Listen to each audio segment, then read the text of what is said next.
Une personne, homme, femme, tu adaptes à ta situation, est dans le silence et la distance, dans cette forme de désert où en fait il n'y a plus rien. Je n'échange plus rien avec toi, je n'ai plus envie. J'ai fait en sorte de te bloquer, de ne plus répondre à tes messages volontairement. Alors, que vit ton autre?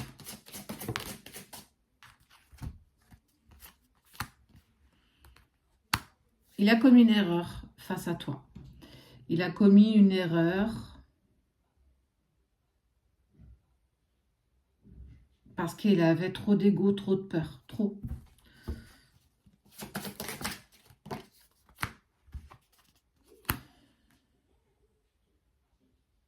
Mais aussi parce qu'il s'est tourné vers l'adversité. Il s'est tourné vers une tierce personne. Il sait, il a toujours su que c'était une erreur. Mais ça a été plus fort que lui. Alors, prenons ça avec des pincettes. Peut-être de la magie, peut-être du mauvais œil. En tout cas, cette personne a tout fait pour vous séparer. Ça peut être, alors, j'ai envie de dire, c'est un peu n'importe qui. Ça peut être une tierce personne, ça peut être sa femme, son mari, ça peut être tellement de choses en même temps. Vraiment, tellement de choses en même temps. Il y a ce côté un peu famille. Toi, Racine, attiré. Il a dû prendre des décisions qui étaient à l'encontre de ses volontés, à l'encontre de ce que son cœur pouvait lui souffler.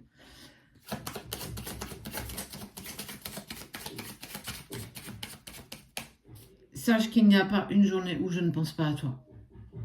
Sache qu'il n'y a pas une journée où il n'y a pas un moment où tu ne fais pas partie de mes pensées. Ce n'est pas parce que j'ai choisi de prendre un autre chemin que celui qui nous était indiqué que je ne pense pas à toi. Que chaque pensée que j'ai pour toi ne fait pas vibrer mon cœur. Je ne parle pas de relation lambda, je ne parle pas de relation simple. Je parle d'une relation plus compliquée que celle-ci. Je parle d'une relation que moi j'appelle sacrée, où en fait on prend parfois des décisions qui sont à l'encontre de nos envies, mais parce qu'on n'est simplement pas prêt, parce qu'on a simplement des peurs, parce qu'on a simplement des difficultés à accepter les sentiments qu'on peut avoir, et surtout on n'est pas en accord avec les conséquences si on décide d'avancer dans cette direction ensemble.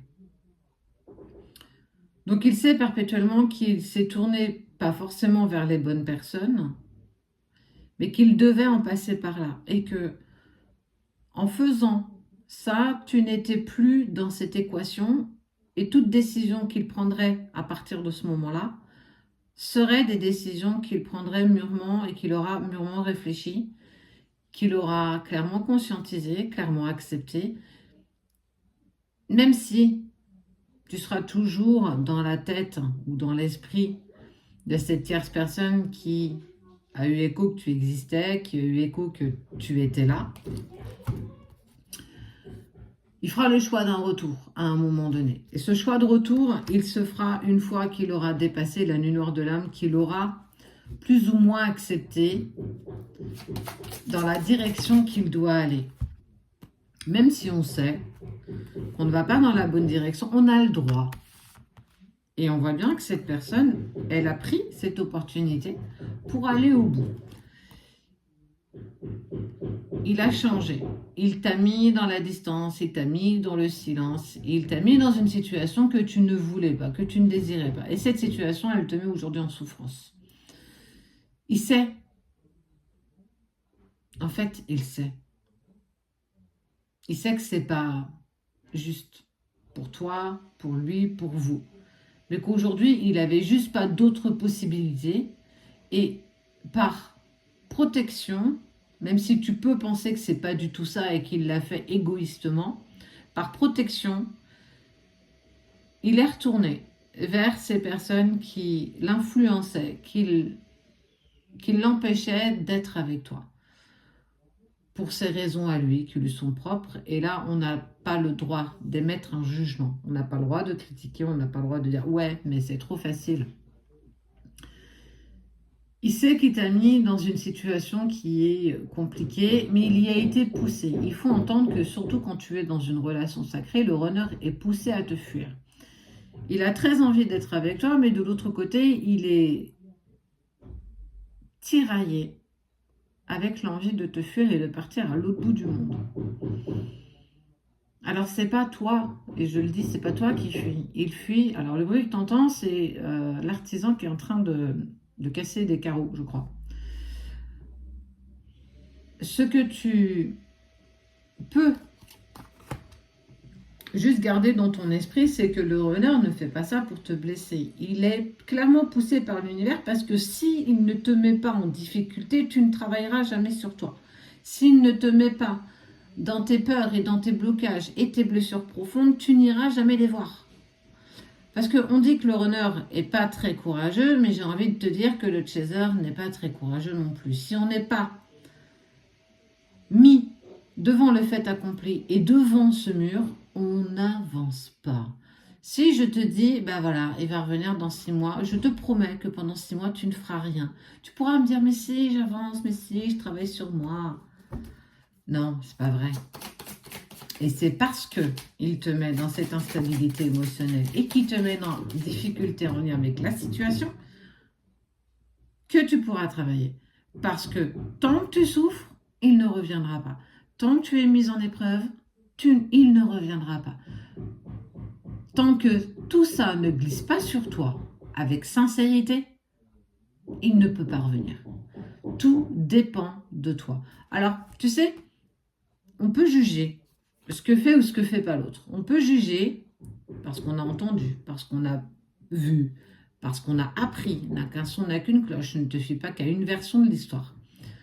Alors on peut juger, on peut se permettre de dire oui, mais lui non plus, regarde, il n'a pas quitté sa femme, il est reparti chez lui. On a l'impression que c'est la personne la plus heureuse de toute sa vie. J'ai vu les photos sur les réseaux, lui et elle, ça me donne la nausée, mais tu te rends pas compte, comment moi je souffre, je lui ai tout donné. Ben justement, c'est peut-être là le problème, c'est que tu lui as peut-être trop donné, tu as peut-être tout donné, tu as donné tout ce que tu n'avais même pas pour toi. Et en te mettant dans cette situation, en te mettant dans cette instabilité émotionnelle, t'as pas le choix de travailler. T'as pas le choix parce qu'en fait, à un moment donné, t'as plus envie d'être malheureuse, t'as plus envie d'être triste, t'as plus envie de pleurer. T'en as marre de pleurer tous les jours. T'en as marre d'avoir le cœur qui te fait qui remonte et qui descend et que tu ressens ces émotions, mais au point où tu pourrais presque devenir folle ou devenir fou. Alors pourquoi tu vas pas au-delà de ça? Pourquoi tu n'acceptes pas que tu dois être la meilleure personne pour toi-même, pour ne plus vivre ça?